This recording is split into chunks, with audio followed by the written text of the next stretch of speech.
আসসালামু আলাইকুম। আমাদের কাজগুলো যদি এত দ্রুত করা সম্ভব হয়, বিশেষ করে রিপোর্টিংগুলো যদি এত দ্রুত করা সম্ভব হয়, তাহলে কেন আমরা এই টেকনিকটা ব্যবহার করব না? আমরা অবশ্যই এই টেকনিক ব্যবহার করে আমাদের কর্মক্ষমতা বৃদ্ধি করতে পারি এবং দ্রুত সময়ে আমরা রিপোর্টিং করতে পারি। চলুন তাহলে দেখে নেই কিভাবে সম্ভব। অনেকে হয়তো এই বিষয়টিকে একটু জটিল মনে করবেন, জটিলভাবে চিন্তা করবেন। আসলে এটি জটিল কোনো বিষয় নয়। এটি খুব সহজেই বোঝার জিনিস। শুধু যদি আপনি একটু টেকনিক্যালভাবে চিন্তা করেন, তাহলেই সম্ভব। এখানে আপনারা একটি ডাটাবেস নামে কিছু ডাটা দেখতে পাচ্ছেন। এই ডাটা থেকেই আমাদেরকে বলা হলো কিছু রিপোর্ট তৈরি করার জন্য। রিপোর্টিং রিকোয়ারমেন্ট ছিল district wise total amount, item wise total amount, processing wise total amount, working month wise total amount. তার মানে এখানে আমরা কিছু হেডিং দেখতে পাচ্ছি। এই হেডিংয়ের উপরেই ভিত্তি করে আমাকে কিছু রিপোর্টিং করতে বলল। সেক্ষেত্রে আমার কিভাবে সম্ভব, দ্রুত কিভাবে সম্ভব করতে পারি? এখানে দেখেন, আমি ভিডিওটি শর্ট করার জন্য কিছু রিপোর্টিং হেডগুলো লিখে রেখেছি। এখন যদি এখানে আমি কিছু বাটন ক্রিয়েট করেছি, রিপোর্টের ক্ষেত্রে এখানে যদি আমি ক্লিক করি, দেখেন অটোমেটিক আমার রিপোর্ট তৈরি হয়ে গেল। আবার যদি এটাতে ক্লিক করি, রিপোর্টটা অর্থাৎ ডাটাগুলো ক্লিয়ার হয়ে গেল। এটি কিন্তু খুবই শর্ট টেকনিক। আচ্ছা, এখন যদি আমি রিপোর্টিংয়ের ক্ষেত্রে যে এখানে কি অ্যাপ্লাই করা হয়েছে সেগুলো যাচাই করতে যাই, তাহলে আসলে দেখেন এখানে কয়টি ফর্মুলা ব্যবহার করা হয়েছে। এই ফর্মুলাগুলো কি? Short formula. এখানে দেখেন SUMIF database 1 B S to B comma D3 comma database J S to J bracket close. এখানে মূল জিনিসটি হচ্ছে সামিপ ফর্মুলাটি ব্যবহার করেছি। এখান থেকে ডাটাগুলো আমি কালেক্ট করেছি। এখানে দেখেন আরেকটি বিষয়, আমি যদি ডাটা ক্লিয়ার করি সেই সময় কি হচ্ছে, সেই সময় যদি আমি ডাটাবেসটি দেখি, এখানে কিন্তু আমার মাসের নাম নেই। এই মাসের নামটা যেহেতু নেই, এখানে ডেট রয়েছে, ওয়ার্কস ডেট রয়েছে। এই ডেট থেকে আমাকে মাসের নাম বের করতে হয়েছে। এর জন্য একটি সূত্র অ্যাপ্লাই করেছি আর প্রসেসিং দিচ্ছি। এখন যদি আমি এটাকে ম্যানুয়ালভাবে সূত্রগুলো অ্যাপ্লাই করি, তবেও কিন্তু সম্ভব। তার জন্য আমাকে কি করতে হবে? দেখেন, আমরা যদি ম্যানুয়ালভাবে চিন্তা করি, এই ডাটাগুলো আমি কপি করলাম, আমি আলাদা আরেকটা শিট করে নিচ্ছি, এই ডাটাগুলো কপি করলাম। এখন এখানে একই নামে একাধিক ডিস্ট্রিক্ট নেম রয়েছে। এখানে যদি আমি পেস্ট করে দেখেন, এখানে একাধিক, যদি আমি এখানে একটু দেখেন, সেটা হচ্ছে আমি ডুপ্লিকেট ভ্যালুটি হাইলাইট করে দেখাচ্ছি, আচ্ছা, বা রিমুভ করছে। সেক্ষেত্রে দেখেন রিমুভ করলে কি হচ্ছে, ডুপ্লিকেট ভ্যালুগুলো যদি রিমুভ করি, এটি হচ্ছে আমার ডিস্ট্রিক্ট নেম। তার মানে এই নামে একাধিক ডাটা রয়েছে, নট যেমন এই সাউথ, সাউথ এই নামে একাধিক ডাটা রয়েছে। তার জন্য আমাকে কি করতে হয়েছে, আমাকে ডুপ্লিকেট রিমুভ করে নিতে হচ্ছে। এখন যদি আমি ফাংশনটি ব্যবহার করি,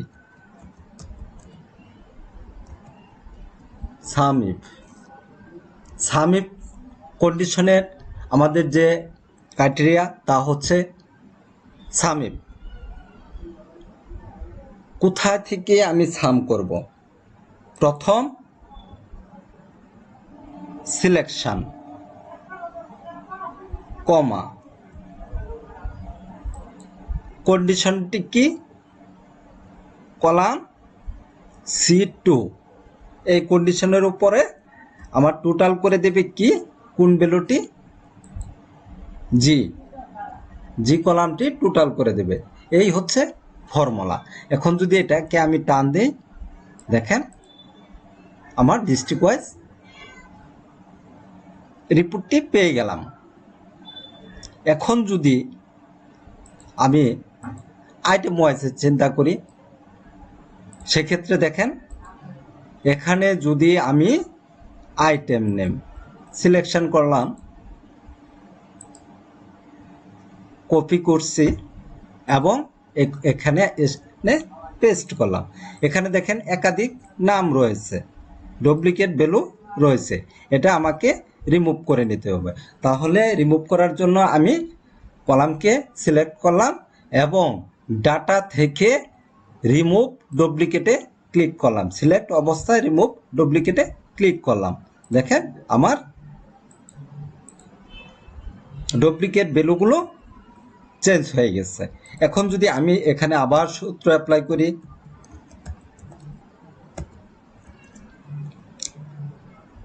প্রথম আমি যা খুঁজব সেই কলামকে সিলেকশন করে দিতে হবে। সিলেকশন আমি কোথায় থেকে খুঁজব, এই কলাম থেকে খুঁজব, আবার কি খুঁজব বা কি টোটাল করব, এখান থেকে টোটাল করব। তাহলে দেখেন খুবই সহজ জিনিস। এখন যদি আমি এখানে সাম দেই,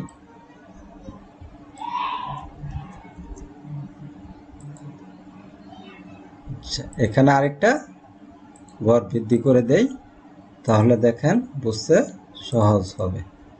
আচ্ছা, এখানে রিপোর্ট সেম, দেখেন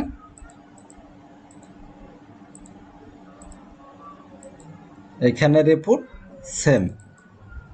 তার মানে হচ্ছে আমরা সাম ইফ দ্বারা যে কোনো রিপোর্ট সহজেই করতে পারবো।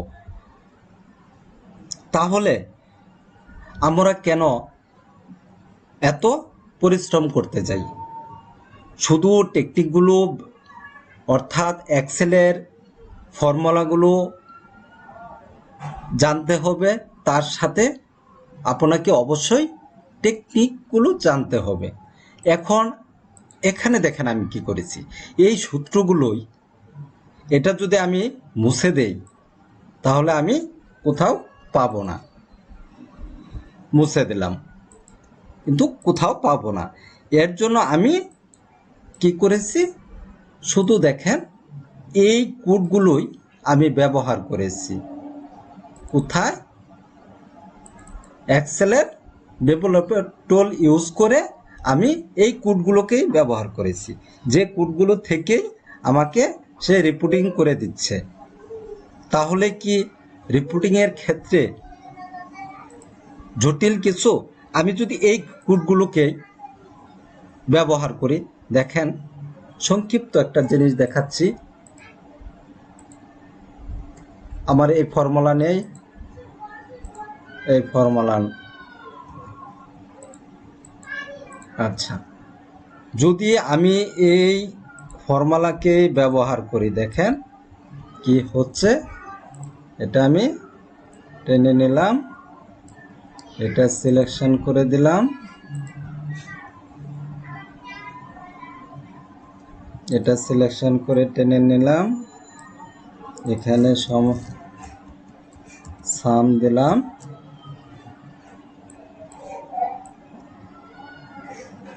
এখানে সাম দিলাম, এখানে টোটাল দিলাম, এটাকে সাম ব্যবহার করি, সাথে এটা টোটাল ব্যবহার করি,